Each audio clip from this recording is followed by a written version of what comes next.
The Flying Kipper. Lots of ships use the harbour at the big station by the sea. The passenger ships have spotless paint and shining brass. Other ships, though smaller and dirtier, are important too. They take coal, machinery and other things abroad and bring back meat, timber and things we need. Fishing boats also come there. They unload their fish on the quay. Some of it is sent to shops in the town, and some goes in a special train to other places far away. The railwaymen call this train the Flying Kipper. One winter evening, Henry's driver said, "We'll be out early tomorrow. We've got to take the Flying Kipper." "Don't tell Gordon," he whispered, "but I think if we pull the Kipper nicely, the fat controller will let us pull the express." "Hurrah!" cried Henry, excited. "That will be lovely." He was ready at 5 o'clock. There was snow and frost. Men hustled and shouted, loading the vans with crates of fish. The last door banged, the guard showed his green lamp, and they were off. Come on, don't be silly, puffed Henry to the vans as his wheels slipped on the icy rails. The vans shuddered and groaned. Trock-a-trick, trock-a-trick, all right, they answered, groaning. That's better, puffed Henry more happily as the train began to gather speed. Thick clouds of smoke and steam poured from his funnel into the cold air, and when his fireman put on more coal, the fire's light shone brightly on the snow around. Hurry, panted Henry. They whooshed under bridges and clattered through stations, green signal lights showing as they passed. They were going well. The light grew better, and a yellow signal appeared ahead. Distance signal up, thought Henry, caution. His driver, shutting off steam, prepared to stop, but the home signal was down. All clear, Henry, away we go. They couldn't know the points from the main line to a siding were frozen, and that that signal had been set at danger. A fall of snow had forced it down. A goods train waited in the siding to let the Flying Kipper pass. The driver and fireman were drinking cocoa in the brake van. The guard pulled out his watch. "The Kipper's due," he said. "Who cares?" said the fireman. "This is good cocoa." The driver got up. "Come on, fireman, back to our engine." Yet a sudden crash. The brake van broke.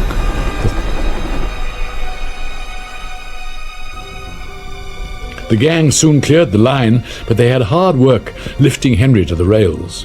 The fat controller came to see him. "The signal was down, sir," said Henry nervously. "Cheer up, Henry. It wasn't your fault.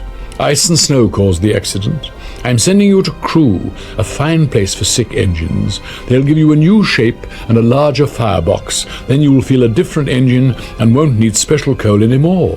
Won't that be nice?" "Yes, sir," said Henry doubtfully.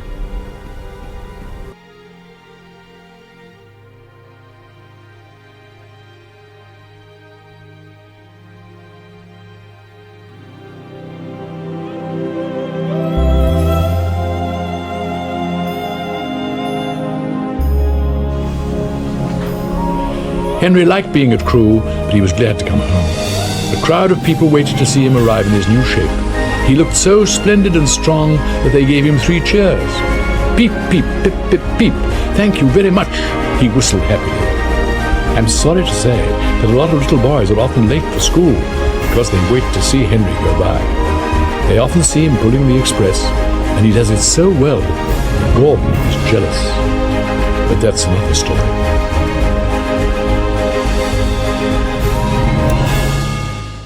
Oh yes, it's great to be an engine and go steaming along.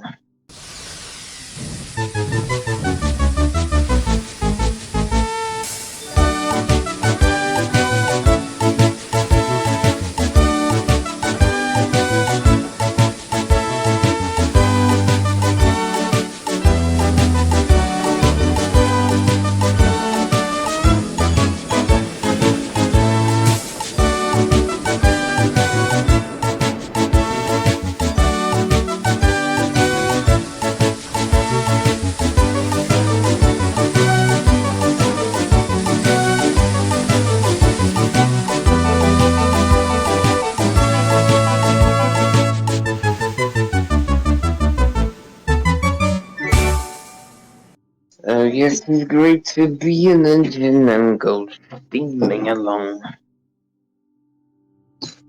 Along.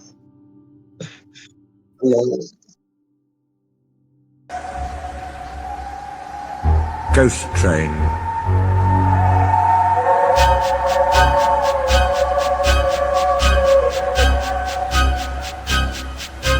And every year on the date of the accident, it runs again, plunging into the gap, shrieking like a lost soul. Percy, what are you talking about? The ghost train. Driver saw it last night. Where? Asked Thomas and Toby together. He didn't say, but it must have been on our line. He says ghost trains run as a warning to others. Oh, he went on, it makes my wheels wobble to think of it. Pooh, said Thomas. You're just a silly little engine, Percy. I'm not scared.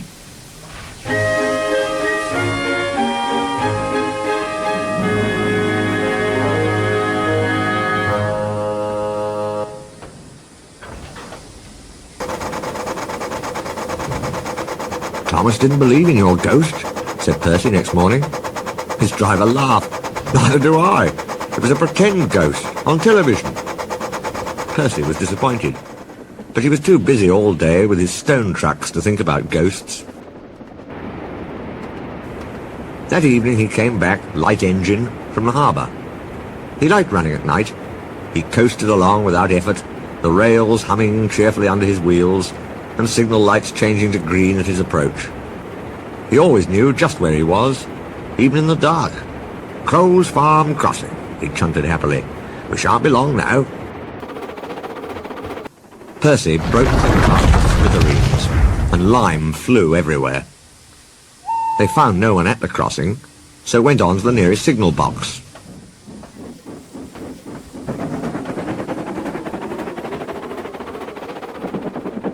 Hello, said the signalman. What have you done to Percy? He's white all over. Percy's driver explained. I'll see to it, said the signalman. But you'd better clean Percy, or people will think he's a ghost. Percy chuckled. Do let's pretend I'm a ghost, and scare Thomas. That'll teach him to say I'm a silly little engine.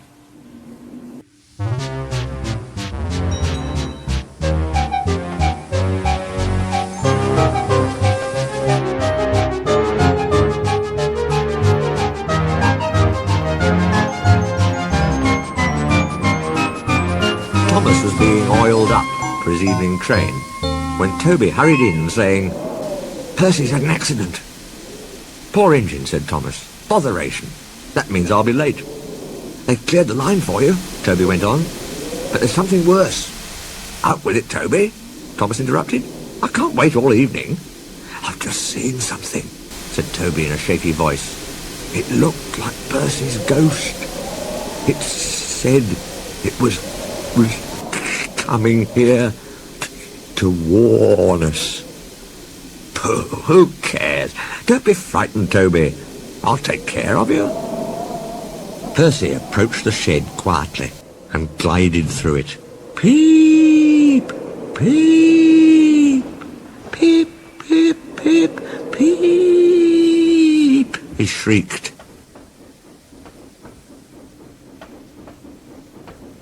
Let me in, let me in, said Percy in a spooky voice. No, no, answered Toby, not by the smoke of my chimney, chim. I'll chaff and I'll puff and I'll break your door in, oh! Whoa, dear, exclaimed Thomas. It's getting late. I'd no idea. I must find Annie and Clarabelle. He hurried out the other way. Percy was none the worse for his adventure. He was soon cleaned, but Thomas never returned. Next morning, Toby asked him where he'd been. Oh, well, said Thomas, I knew you would be sad about Percy, and I didn't like to, intrude. I slept in a good shed, and, he went on hurriedly. Sorry, I can't stop. Got to see a coach about a train. And he shot off like a jackrabbit.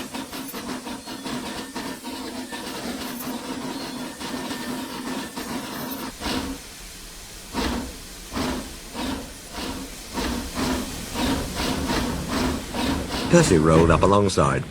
"Well, well, well," he exclaimed. "What do you know about that?" "Anyone would think," chuckled Toby, "that our Thomas had just seen a ghost."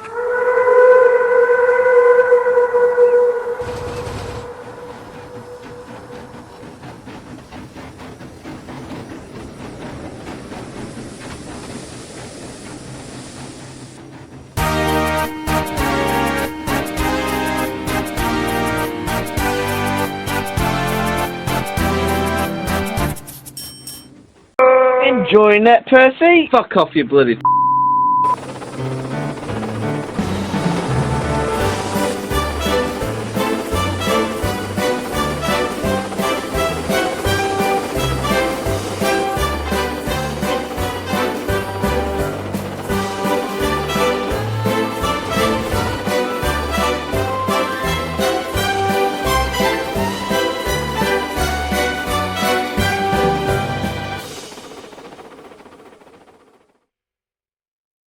"Trucks," he grumbled, "should be where you want them, when you want them," said Mavis, and flounced away.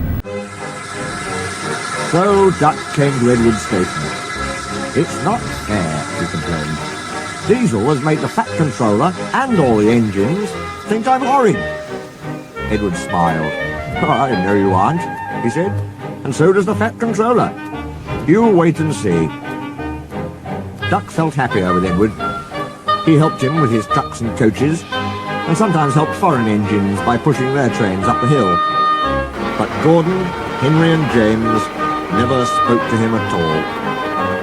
One day, he pushed behind a goods train and helped it to the top. "Beep, beep, goodbye," he called, and rolled gently over the crossing to the other line. Duck loved coasting down the hill, running easily with the wind whistling past. "That sounds like a guard's whistle," he thought. "But we haven't a guard." His driver heard it too and looked back. "Hurry, Duck, hurry," he called urgently. "There's been a breakaway. Some trucks are chasing us." The guard saved Duck. Though the trucks had knocked him off his van, he got up and ran behind, blowing his whistle to attract the driver's attention. "Now what?" asked the fireman. "As fast as we can," said the driver grimly. "Then they'll catch us gradually." But the trucks caught them with a shuddering jar. The fireman climbed back, and the van brakes came on with a scream. Braking carefully, the driver was gaining control. "Another clear mile, and we'll do it," he said. They swept round a bend. "Oh, glory! Look at that!" A passenger train was just pulling out on their line from the station ahead. The driver leapt to his reverser, hard over, full speed, whistle. "It's up to you now, Duck," he said. He felt a sudden swerve and slid, shuddering and groaning, along a siding. "Beg pardon, sir," gasped Duck. Excuse my intrusion." "No, I won't," said the barber crossly. "You've frightened my customers and spoilt my new paint. I'll teach you," and he lathered Duck's face all over. Poor Duck. They were pulling the trucks away when the fat controller arrived. The barber was telling the workmen what he thought. "I do not like engines popping through my walls," he fumed. "They disturb my customers." "I appreciate your feelings," said the fat controller, "and will gladly repair the damage. But you must know that this engine and his crew have prevented a serious accident. You and many others might have been badly hurt." The fat controller paused impressively. "It was a very close shave," he said. "Oh," said the barber. "Oh, excuse me." He ran into his shop, fetched a basin of water, and washed Duck's face. "I'm sorry, Duck," he said. "I didn't know you were being a brave engine." "That's all right, sir," said Duck. "I didn't know that either." "You were very brave indeed," said the fat controller kindly. "I'm proud of you.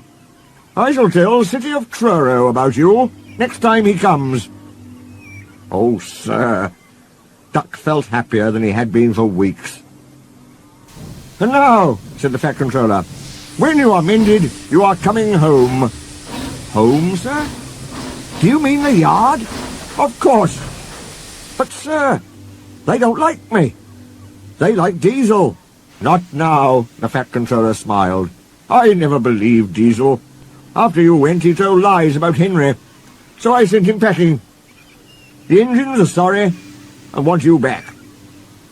So, when a few days later he came home shining with new paint, there was a really rousing welcome for Duck, the Great Western Engine.